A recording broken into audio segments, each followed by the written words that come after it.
You cannot succeed when you're sad.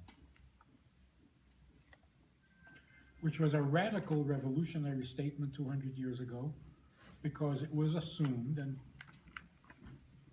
in some circles it is still assumed, that in order to be religious, and in order to be moral, and in order to be good, you have to be at least slightly depressed.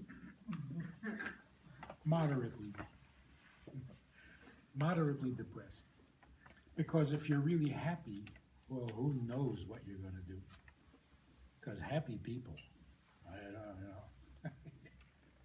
don't know. You got to be suspicious. Because if they're being good, what have they got to be happy about?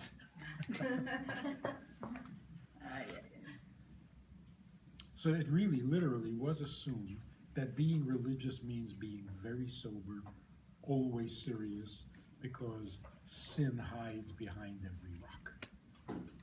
And if you're not careful,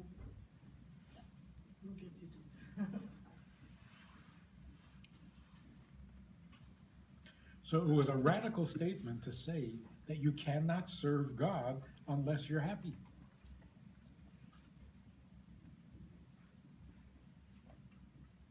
Today, we understand that very well. If you're not in a positive, upbeat mood, you have no energy, and you have no strength, and you have no moral backbone, and every temptation is going to overcome you, because you have no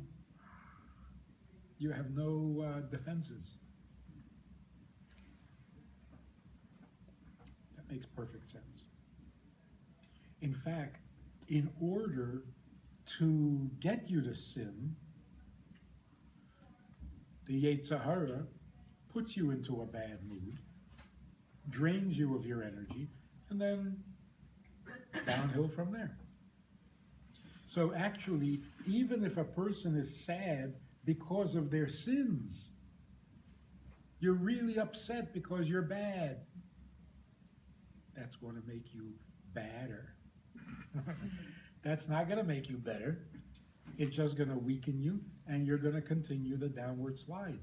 It's all part of this unholiness that leads to sin. Sadness is the key. Sadness introduces unholiness, and then it's just downhill.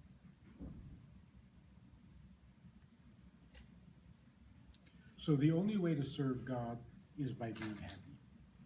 So when it says, Ivdu es Hashem b'simcha, serve God with joy, that's not a requirement. It's not like, it's not enough to serve God, you should also do it happily. Otherwise, it's not acceptable. It's not a requirement. It's a definition. Serving God means being happy. So the Baal Shem Tov said, Ivdu es Hashem, if you want to serve God, b'simcha, be happy. That itself is serving God. Almost like saying, if you're happy to be part of His creation, He likes that. If you're not happy being part of His creation,